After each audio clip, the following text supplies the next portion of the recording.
भाजी सुनता हो का छटकाओ ताहा लड़के ना 10वीं फेल हो गया है।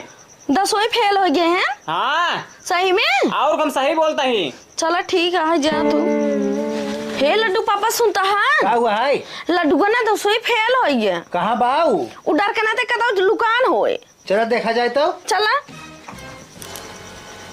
बेटवा कहाँ लुकान बाटा बहरे आवा मार अब ना जाना। अरे बेटवा कता हुआ निकल आवा डेराजीन फेल हो गया तो कौन बात नहीं है। अब की तोहर कोचिंग ने 2 जगह ही लगाओ। अरे लड्डू बेटवा कहाँ बाटा हम कब से परेशान हो गई। यही बाटा तू निकरा नहीं मम्मी का पापा मर गए तब।